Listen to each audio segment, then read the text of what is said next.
This is our podcast where we belly flop into the bouncy house of mystery, surrounded by conspiracies and unexplained phenomena, with theories so bizarre they may actually make you say, "Are they thinking with their butt?"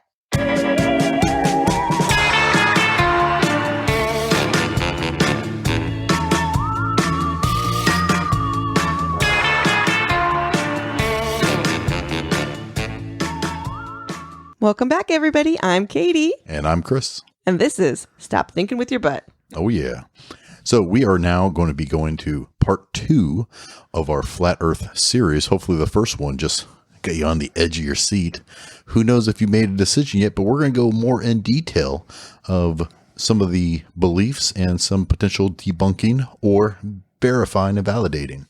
So that's Paddle your crazy canoe upriver. that too. Let's get ready and let's just jump right into it. Here we go. We left off in a place of neutral knowledge. Let's really get into some of these topics here. Okay.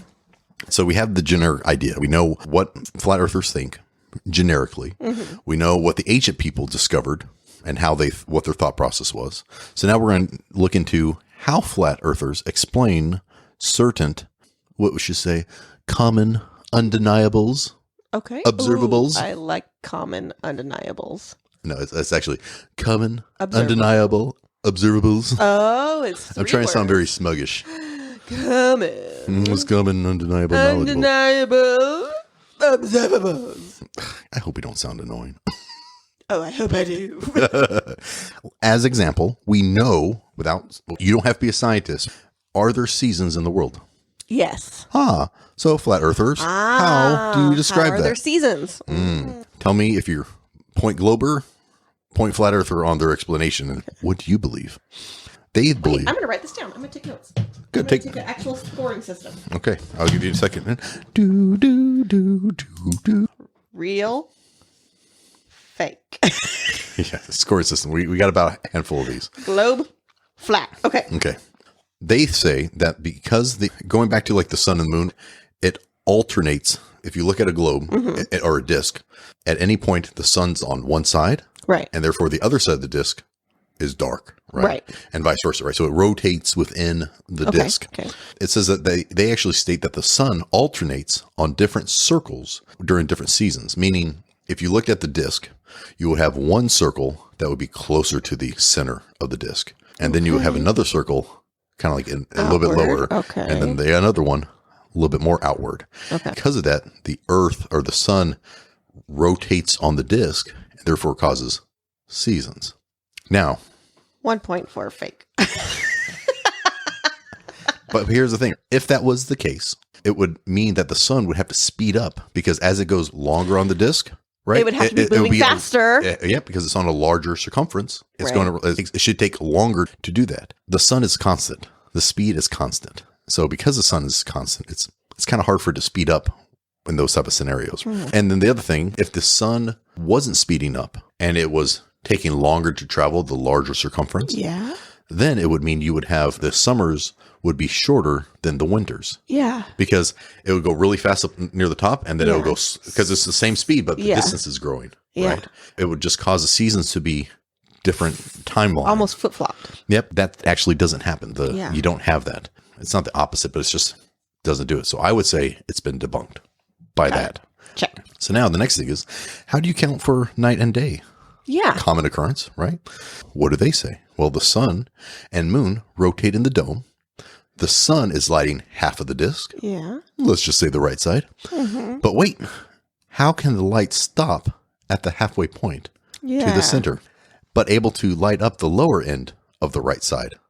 Right. So if the sun was on the right side, doesn't explain it. How does it only act like the sun was in the center of the right side of a disk?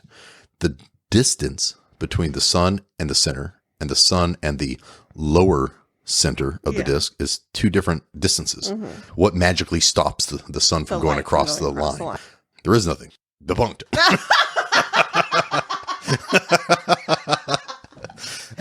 I mean, so the other thing too is if the sun was so low as they're saying, in actuality, as you got higher in elevation, the temperature would actually get warmer. Colder. It's No, think of a flat earther. Okay. If the sun was, because they think the sun, they think the sun's all like right. thousands of miles away. As you got closer to this hot ball of you sun, should be getting hotter. but in you don't. reality, you get colder. Yeah. So just another fun 'Cause factor. the atmosphere is thinner. Yeah. There's that Mark II for Globers. And so the other thing is, how do we account for the Coriolis effect? Do you know what that is? That's where if you're in the northern hemisphere, if we're doing that pendulum effect, it would rotate clockwise. Oh. And the southern hemisphere, it would rotate counterclockwise. Okay. Right. Same thing with the whole, if you flush the toilet. Oh, yeah, Or just currents and air currents and everything else. How they floating in different parts. Yeah. Yep. So north and south have different air patterns in terms of the rotations. How the flat earthers explain this is that the sun actually pushes water to get air current while the moon pulls. And so as it goes around, it's pulling and pushing because they don't have a good way to explain it. There's no science behind it. It's all pseudoscience. Okay. But that's how they explain because it. the moon controls the tide. Mm-hmm. But as it rotates, it pulls it in different directions. So does that make sense? Okay, so that doesn't make sense. So wouldn't there be like tsunamis everywhere? So what they're saying, so think of a disc. The world would be in a wave pool. Kind of. But think of a disc. So how they visualized it is you would have the way outer disc, let's say, rotating clockwise. Mm-hmm. And then the inner disc rotating the counterclockwise. And then the inner disc to that would rotate clockwise. And then the inner disc to that would be counterclockwise. It would just be 1 point fake. 1 point fake, yeah. But also, if you did that, if we accounted for that, why would the sun push only in one direction? It would be pushing uniformly. Is the sun flat too? No. Well, actually, who knows? Again, they don't have a set model. And their theory is like, oh, yeah, it's pushing in one direction, the moon's pulling in another. It doesn't work like that, right? It would be pushing opposite direction as well. So therefore, it would be impacting storms and all this other chaos like you were mentioning. But it doesn't do that. In addition, based on their model, the sun travels in different tropical paths for seasons. You know how it goes through the smaller and then the wider and the wider? Yeah. Well, if that happened, then the Coriolis effect should follow the sun as it shifts between these rings. Right. But guess what? It doesn't. It sticks at the equator and stays there. That's the halfway point. It doesn't. The equator doesn't rotate during the season. 1 point. 1 point. So where are we at right now? 6 points fake. Oh my gosh.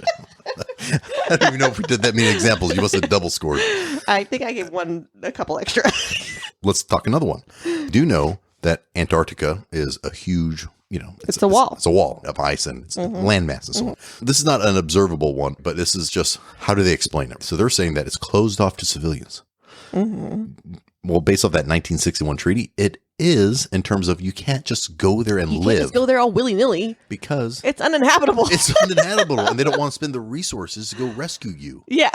Right? So they said, hey, there's nothing out there. So why don't we just not claim it as any land, because you can't colonize it. You can't populate it with cities or anything like that. Yeah. So therefore, this has no value for any government or whichever, unless for scientific experiments. Mm-hmm. And then, everyone can do that, right? So what's out there? Just scientific research stations. But to the point where they're like, penguins, well, you can't. And an Eskimo. Yeah. Well, cute. Yeah. Not Eskimos. Eskimos are adorable. They're not in Antarctica. Oh, that's right. They're north. It's geography. You know me in geography. Don't use my weakness against me. So they're saying that you can't even go to Antarctica, because if you go to the wall, not only can you not go there, they theorize that it's guarded. There's military bases. They'll preventing you from going, because they don't want you to see that there's an actual wall that's the end of the world. Let's talk about this. You realize that you can actually go right now and Google Antarctic cruises. Yeah. So you can't go there. There is no infrastructure. Yeah. And there are no NASA guards that are trying to use radars to prevent military bases, this stuff from happening. It's just, you just can't live there. They have TV shows about it, and they're all there. Yeah. So there is that lie. You can't. I can see it. You can't go there. Well, you can't fly over it because, again, there's no air. You will die. It's dangerous. Of course, you can't fly over it. Now, that just must be our programmed mind to think that. I'm programmed. Yeah. Yes. So, point to flat earthers on that one? 2 points. All right. So the last one we'll talk about gravity. Gravity is a big one. We talked a little bit about the acceleration. And if it was a disk and there was gravity, it would be stronger at the center of the disk compared to the edges of the disk. So everybody would be crushed in the center. They would just have a different effect, right? Is gravity different depending on where you are in the world? No, it's constant. It's constant. So therefore, that's why they're like, it doesn't exist, right? And in here, they keep saying that we're being programmed. And you just got to do these experiments yourselves to figure it out. Well, college students do these experiments yearly. Okay. Not being programmed. They're doing it themselves. And there's one thing called the Cavendish experiment that is routinely done where you tie a string to a rod with weights on it and it's suspended off the ground. Yeah. So string, rod, weights. If there is no gravity, meaning masses don't attract other masses. Right. It's not just the gravity 9.8 and the earth and so on, but like masses cannot attract because that would be gravity. Masses attract. They then put 2 large bowling balls on the left side, on the left side of both of them, right? What happens is, over time, if you time lapse it, that rod will start moving towards the bowling balls. Oh. So that would show that gravity is real. They're attracted. So debunked. Another one. You can't even program it when they do these experiments themselves. They don't get told that this is what the experiment is. There's another common one. The Cavendish experiments was designed to calculate the G's in Newton's laws of gravity. And a lot of the flat earthers would be like, gravity. There's also things called the density of things. Yeah. Okay. The buoyancies to explain things around gravity. Like when their acceleration piece doesn't work, they're like the buoyancy and the density. So let's think about this. These forces that impact and push and pull and so on, forces need to be vectors, right? So they need to have magnitude and direction. Oh yeah, there you go. You've been watching the Despicable Me, right? Density is just mass divided by volume. Yeah. So there's no vectors to it, right? It's just a mass volume. Yep. Some of them would say, well, guess what? How do birds stay afloat? Because the gravity should pull them down because they're so light. The earth is so large. Well, these birds should just like make impact with the ground. Right. Well, if you don't know, birds have wings. And their wings. And they're robotic. And they're robotic. Yes, thank you for listening. Yeah. Birds aren't real. Yeah. But when they flap, guess what? It pushes them upwards. Yeah. And they stay afloat. Yeah. So they can overcome gravity. Yep. With their wings. Yep. So some of them are saying, well, guess what? The oceans don't have wings. So how do they stay on the ground? Oceans don't have wings? What'd you say? Yeah. Why doesn't the ocean just fall out? Because the mass of the ocean is so large. I'm sorry. I was like, that was really stupid. What'd you say? So you don't believe that? Going back, no, the buoyancy of water or the buoyancy of these things don't cause anything. Now, again, for those true flat earthers out there who are like, you are speaking of such ignorance and insulting us, and you're not justifying, I don't know, to other people our actual cause. Come let us know. We are on Twitter, and we'll talk about that. You can post all your rants. Rants and raves or your science. Share with us the knowledge that we are too programmed to not understand. Last thing, right? I'm going to throw out for the science, and then we'll stop with science for a little bit. The centrifugal force. Yeah, centrifugal force. That is where the acceleration due to gravity is larger than the centrifugal force, and therefore we don't fly out. This right? is the experience you will feel on a roller coaster ride. Yeah. Or the funhouse thing, right? Mm-hmm. They're saying, well, if we're spinning, how come we don't just fly into the earth? Because if you take, flat earthers speak here, if you take a wet tennis ball and I rotate it and I flip it in the air, and all the air particles fly, or water particles does the water not stick to the ball? Can you answer that? Scientists, Katie? Let me think about this scientifically. Because if you didn't know the science, it with such force, the force of the spin is greater than the mass of the water. They're saying that they believe that the reason why we don't fall off is not due to centrifugal force, but static electric charges of the earth. Static. Like rubbing a balloon on a wall? Uh-huh. That's how Earth stayed, because they can't, their centrifugal force, they can't believe that. Otherwise, it kind of messes with all their science. No, don't mark it. Don't mark it yet. I'm not done explaining. So when they talk about static electricity on the Earth, it doesn't explain depth, right? If you have, depending on the depth, the strength of the charge. It doesn't talk about the paramagnet versus the dimagnet, or the neutral versus a neutral particle versus a charged particle, and how it impacts this static electricity differently, because otherwise things would fall and get stuck together at different rates, because there's all these different factors. So therefore, it is stupid. I was going to use the neutral term, debunked, but I don't call anyone stupid for what they believe in. I'm just reading I like to use the word creative. Ooh. I like to think of these are just opportunities for us to learn. Opportunities. So, how many points do we have at Flat Earth right now? Ooh, I drew a cat. You did draw a cat. Oh my gosh. You drew a cat on the scoreboard. What? I need you to focus. You may have already made up your mind, but there is still more. There's still more. Man, drew a cat. It was a pretty cute cat, by the way. Adorable, right? Actually, I'm going to take a picture of that later. No, okay, and sure. Post it. I will post the scoreboard for Twitter. So just so you know that we don't script any of this stuff. Yeah, 100% not. Just in case you needed more convincing. Oh gosh. Okay. We're going to be like rapid fire stuff here. Well, I say rapid fire. Who knows how fast it's actually going to be? But these are some other things that flat earthers claim. So we talked about common phenomena, right? And these are just other, not crazies, but just brain scramblies. Brain scramblies. There you go. So some things that you may hear them say, because they keep adding all this extra stuff, they get debunked. And so if it gets debunked, you got to keep like they can't be wrong. Yes, they double down. They double down. Side note, you may hear them say something like, water doesn't curve. Water finds its own level. So raindrops on a leaf. The point in case, water on a leaf curves into a ball.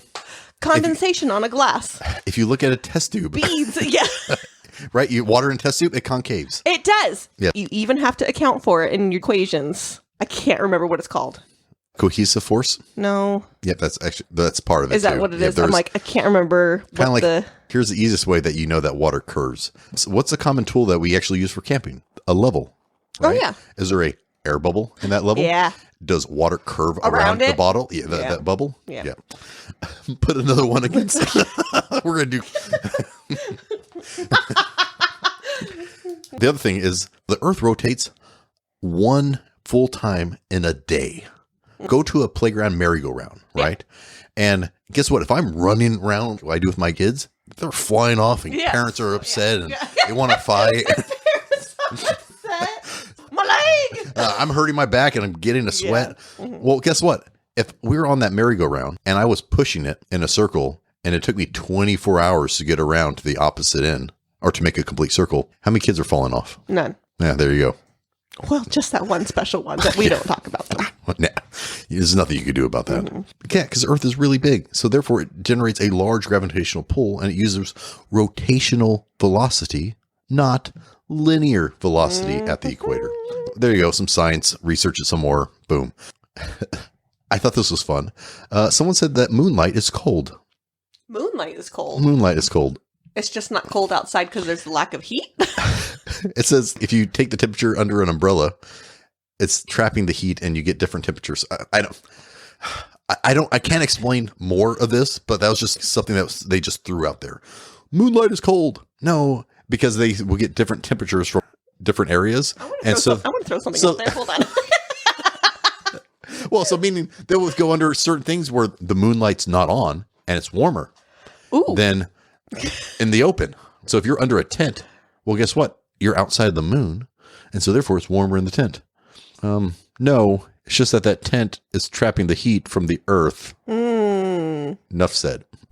You have a point to make? I was just going to say, heat has a personality. I don't know. Next thing is, let's talk about stars and constellations. We said before in 1846, scientists identified that, that's what it was. So with the stars and constellations, they're saying you can't use any of those stars to make science because you can't touch it. You can't experiment with it. Mm-hmm. All you can do is look at it. And so because you can't actually do tests and hold in your hands, then you can't, that's not really science. This is like, I feel like there's some type of debate fallacy in this. I was like, you can't touch. Yeah. So therefore you can't draw hypotheses or conclusions to the test because all those tests are invalid. Well, you can. And here's an example of why you can. So in 1846, scientists identified an unusual orbit of Uranus. Whoa. How old are we here? Oh my God. Sorry, that came out of me aggressive. Yeah. Yikes. They identified an unusual orbit of Uranus. Mm-hmm. And guess what? They assumed it was from a gravitational pull. So they did a calculation. They did a prediction. And based off that prediction, they found where another planet would be if there was something that was causing the gravitational pull. And when they looked in that location, they actually discovered Neptune. Oh. A planet. So therefore, you can make hypotheses and calculations and data based off of science. Mm. Yeah. So there's that. Last thing, flat Earth model. We talk about the further south you go, and then you start to head east, you would go more, right? Because the circumference grows. Well, they explain that because of the wind currents and the sun being pulled and all this other stuff, the sun pushing it actually propels the planes to move faster. Is that why you can get from New York to LA faster than you can get from LA to New York? Oh, that's a flat earther talk. Because it is spinning in one area, and so it should be different. But or if the other way around. But either way, if you buy a plane ticket and you look at the arrival time, it's basically the same in both directions. Yeah. It doesn't matter if it's east or west. Nothing's really pulling you. But that's what they say is the reason is if you're going south, even though it's a further distance, they have to explain something for it. So they're just like, something's pushing the plane. Oh my gosh. Right. They have to explain something. So just throwing stuff to a wall, hoping something sticks. Yeah. They have something like rivers can't flow uphill. Since we're on a ball, guess what? There is no uphill because you're on a ball. There's just height and elevation. But they will say that they can't flow uphill. They contradicted themselves then? A little bit. They're just using, because everything's flat. So there's uphill and downhill. Where we're in a round where there is no up. There's no uphill, downhill. It's because only there's only higher or lower. Height elevation. That's why they'll complain about some of the rivers. I don't know, right? Okay. And going back, we're going to spin this around to the unusual rain. You know, the spiders, when they shoot their webs in the air? Yeah, ballooning. They use that as an example to debunk. Yeah. So let's listen to this. They said that spiders actually don't shoot their web into the air and get taken away by the wind. They called you a liar. They said that because of the electric static charge that we already talked about, that explains these things. They can change the electric static charge of the string, their web, and actually act as an anti-gravitation. Oh my God. I can't even keep this straight. Neutral. Neutral. Spiders don't shoot their webs. Oh my God. Spiders. Spiders. You have tears streaming down your face. Okay. The spiders, due to their ability to change their electric static on their strings, they act as an anti-gravitational device. Can you even see through your tears? Nope. Can't read my notes. But yeah, anti-gravitational. Put those cunning spiders. Put 5 marks against them on that one. Lastly, that should go on this side. That's some of the other things that they state. Ah, man. Sorry, I just gotta shake it all out here. I want to continue to stay open and neutral to this topic, though I may have slighted some. You tell me in the audience if you can tell if if I really want to be persuaded, all you people who are flat earthers or people who are like, your science is stupid. Yeah. I have a couple of requests that you can email us at, or you can Twitter us at, and we'll tweet that all at the end. And here's a few things that I want to know so that you can convince me and Katie and others like us more convincingly. Not saying that we're not convinced already, but how do you convince us more? Darn it. This is totally not professional. You know, you told me, like, you better keep your act together. I did. You scolded me before we started. I said, what I'm going to talk about may be hard to believe, but you got to keep it neutral. We don't want to lose audience members. Oh, God. Our followers are dropping like flies. Yeah. So here we go. They weren't flying to begin with. Oh, yeah. They're creating their own anti-gravitational field. So, okay, challenge for flat earthers. Here we go. To validate your claims. Here's what I want you to do. I want you to draw a map to scale, an actual scale. You know, if you look at a real map, it says every inch is 100 miles or whichever. And using that scale, find the distance from two cities and validate. Do a city from New York to Washington and Paris to somewhere, a city in Argentina, because it will not, you can't create a scale with the disk that expands. Because if you look at that flat earth model, strange enough, it is actually on the UN. It's the face of the UN. Flat earth is the face of the UN? So act like the globe, the symbol. The laid out version. The laid out version. Act like you have a globe and you lay it out. What's wrong with that? The proportions are horrible. Yeah. So just draw me a map to scale. That's all I want to know. And see if the cities, the distances that you created actually match the reality of the distances. I would love to see that. That would convince me. Yeah. Okay, that's one. Next, we say that the areas of Antarctica, there's some areas in Antarctica that stay daylight for the entire month. Yeah. Question: how does the sun on a map illuminate all of Antarctica, which is the ice wall, right? And if the sunset and the sunrise of, let's not pick Antarctica, but let's pick somewhere nearby Antarctica, like South Argentina. Okay. You can determine the sunset and the sunrise of a city in South Argentina if you did a model to match, let's say, December. You know, on December, the sunrise would be 4 a.m., the sunfall would be 10 p.m. If that's the case, if that's where the sun is, how do you do this while illuminating more than 70% of, you know how they said the sun and the moon are rotating around? If we know that the sunrise and fall is 4 a.m., sunset is 10 p.m., well, in Point Barrow, Alaska, they experience 24 hours of night during this period. During your rotation of the sun and moon as it rotates in just one day, skips that area. Just pick a day in December with the sunset in Argentina, and I just want that to match. I want Alaska to have 0 hours of night, or 24 hours of night, so no daylight there, and I want the sun to rise and fall at 4 a.m. and 10 p.m. Show me how your model works that. Yeah. Science. Okay. Because based off the globe, you can specifically know all those times, and it's justified, and it matches based off our current model, being the globers. Your model needs to match that. That was pretty elaborate, but science. Yeah. The other piece is just make a prediction using your model. Any prediction using your model based off science. So, meaning point out a star and then predict where that star will be on a certain date and time using your model. Okay.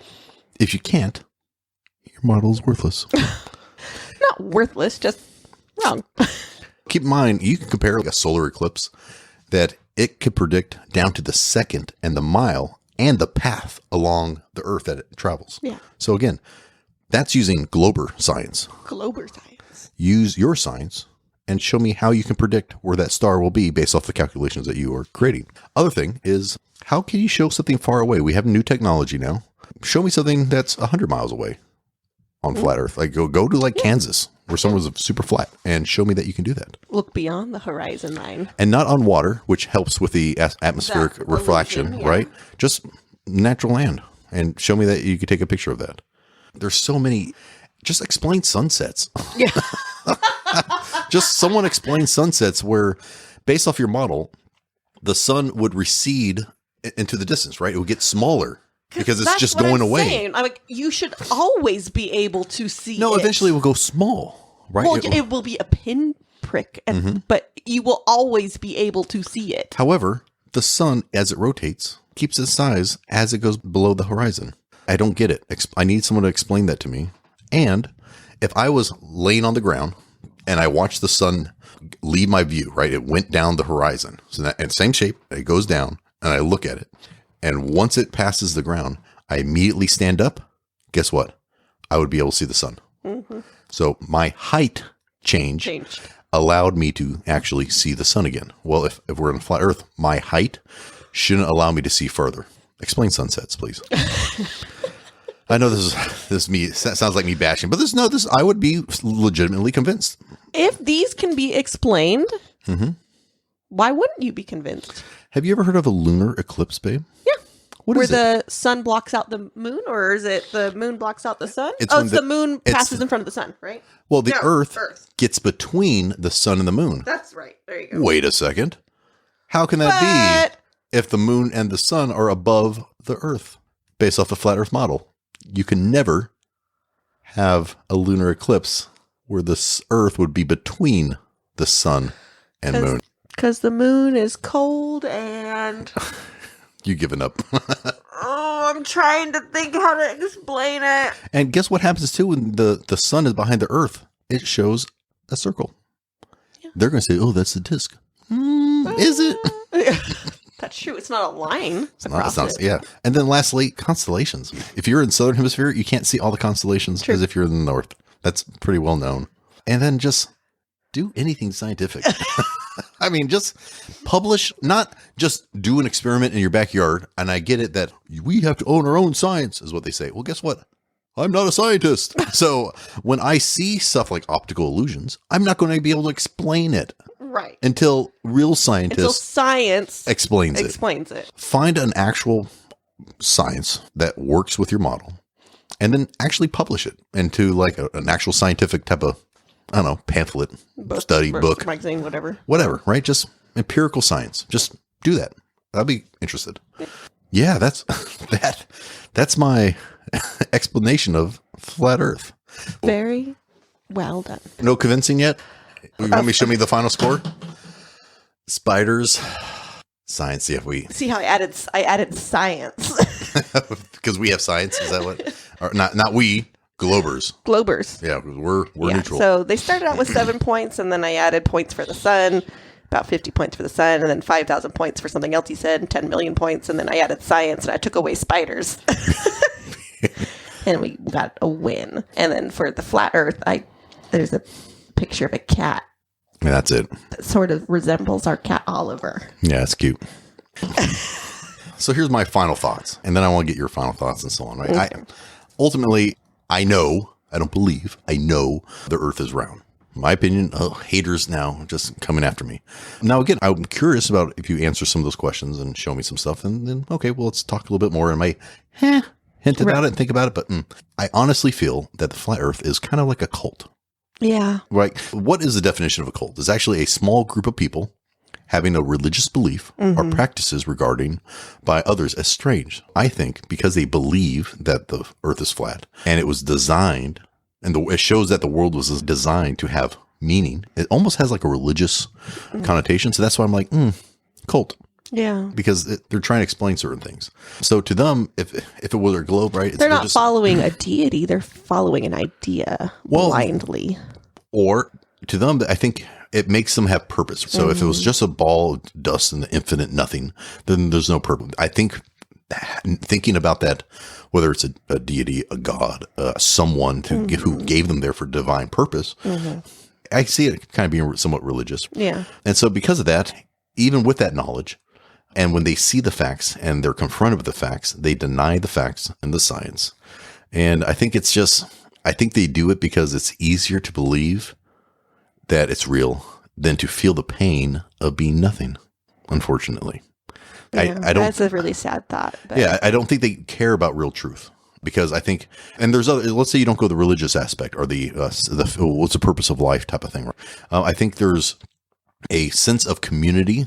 I think they feel comfortable being surrounded by other members. I feel like they may even have influence, like who can come up with a more crazy explanation, and then it makes them more popular, and they may have influence. I think it just gives them purpose, and I think they want to stay with that. They don't want to lose that camaraderie with the other flat earthers. The place where they belong. Yeah. So, and the last thing I'll say is it reminds me of I have an uncle who's passed now. He was building a deck. He's retired and he was old, and he was building a deck, and he was building this thing for like 10 years. Oh. Right. I don't think he ever wanted to finish the deck because if he finished the deck, then what would he do? Then what would he do? He wouldn't have a sense of purpose. He wouldn't have a thing to continue. I've heard that a lot lately, that people who retire just become depressed and sad. And it almost kills them. Right. That's why some people like to work. I think there is that sense of, well, what's the point? You want to do it just to kind of stay in it. Yeah. Regardless if you ever wanted to take his boat out. If I stop now, what else am I going to do? They need to be busy and have a passion or interest, because having a passion and an interest in something, even if that something is not real, is better than living life without passion or an interest in something. Might I suggest gardening? There are plenty other passions and interests you can get involved in. Please. Macrame is coming back. I don't even know what that is, but. I'm not quite sure. That's a made up word. So I think that's what I believe. What's your thoughts? I am, and this is kind of where. And don't hate on us, flat earthers. This is just I'm just telling you our opinions and our voices, and why sometimes when we do hear your thoughts and opinions, maybe we're just unenlightened. Yeah. So I kind of have I feel like it's kind of an unfortunate characteristic that I have, where I'm open-minded. I feel like I'm open-minded in the sense that I fall for everything. Okay. You know the whole, if you don't stand for anything, you'll fall for anything? No, I don't. You've never heard that before? Say it one more time. If you don't stand for something, you'll fall for anything. No, but I like that. Okay. Yeah. So I don't know what I stand for. So I fall for everything. Well, you didn't fall for this. I don't know. Well, on you. You don't know? Okay. Well, okay. Right now, in my heart of hearts, I'm thinking the world is round. But if someone can prove to me, I would change my... Do you think the things that we asked for them to try to prove would help?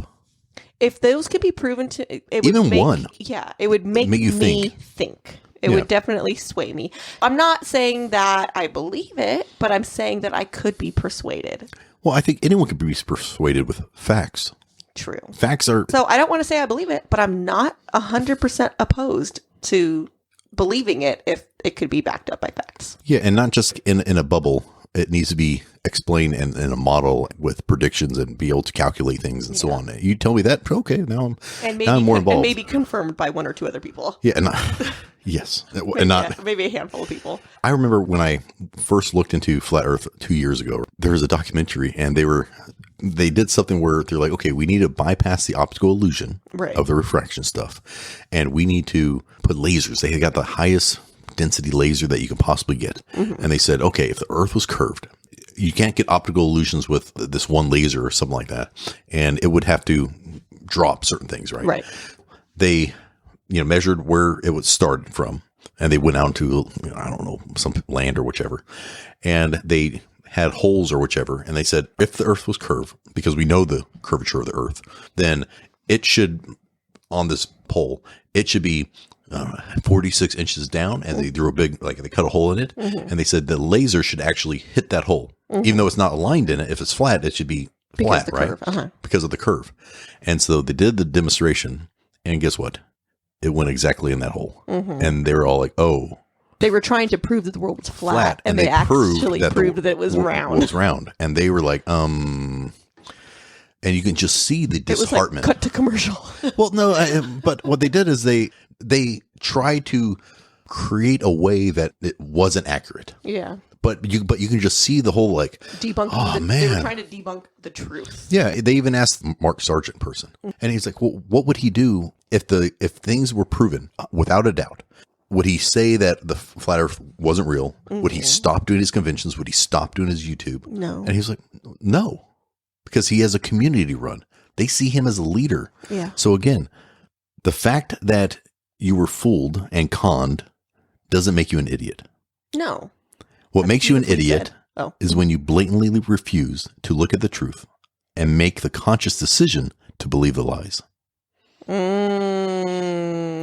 Those are some Say of the, that one more time. That was awesome. You're not an idiot. the simple fact that you were fooled and conned doesn't make you an idiot. Right. What makes you an idiot is when you blatantly refuse to look at the truth and make the conscious decision to believe the lies. Mic drop. Mic drop. And so that's what I think that's more for the followers because they're just a belief system. But I think for like a Mark Sargent and these others who are leaders and influencers, it's more of a business. It's more of a con. And they know that it's not real, but they're not going to give it up. Why would they give it up their movement? It's a like movement. It's like the college kid who those birds aren't real. It's the birds aren't real. It's an art now, and he's making a business out of it. Making a business out of it. And so he was going to do his thing. He even knows it's not true. Charlatan. They know that the potions that they sell aren't going to work, but they're going to, until they die, tell you that it will. Yeah. That's the same thing how I look at the flat earthers. So that's a very strong opinion. Well, here's another fun opinion. Oh gosh. In my research, I read a comment and I thought this was funny. It said, someone said, I love flat earthers because they remind me that there is always someone more disappointing than me. Ouch. So I don't say that. I did not say that. Burn. I did not say that. And call me in 2 days. Maybe I shouldn't have said that. But I just saw that and I was like, so that's not what you said. That's what somebody else said. No, that's what I saw in the comment. Okay. You didn't say that. Nope. Somebody else said it. Someone else said you it. quoted it. I quoted it. Yeah. Okay. Any of your last thoughts on this? That's my overall I feel like I've conclusion. gotten them all out while we were talking, but okay. It's really hard to get behind. It is. As much as I want it to be, I just can't get there. Okay. We're going to stop our. Okay, let's wrap this up.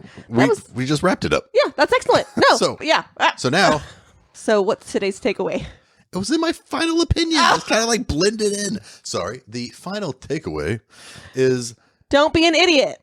There you go. No, that's insulting. Don't follow. Oh my God, I would never. Don't follow belief blindly. I mean, if you're choosing to not deny facts, that works for you and it's fun. Okay, but just don't be crazy with it, right? Don't get crazy. Don't get crazy with it because today's takeaway. Don't get crazy with it. Don't get crazy. I mean, it's okay to have passions and it's fun. I like dressing up and going to Renaissance Fair and be like, I'm a Viking, but I'm not. I would get behind that. I think it's fun. With it. No, I think it's fun, but I know that I'm not. Does that make sense? And I can separate that. Yeah, and it's okay. It's okay. Yeah. Okay. Well, write us in. Let us share some of your theories with us. Share us some of your plans, your models. How can they contact us? They can contact us by emailing us at stopthinkingwithyourbutt@gmail.com, all spelled out, no spaces. You can also follow us on Instagram at stopthinkingwithyourbutt and Twitter, stopthinkingwyb. Yep, we just started Twitter not that long ago, and we are active on there. So if you have new ideas for our show, if you want to comment on stuff, come get to know us on Twitter now. Keep it up, Keep joining our crew. Yeah, thank you guys for listening. I want to say, stay curious. And stop thinking with your butt. Oh, yeah. Ouch. Oh.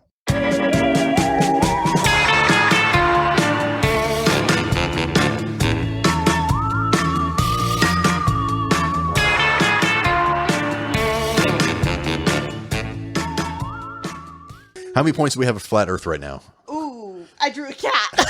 You did draw a cat. Oh my gosh.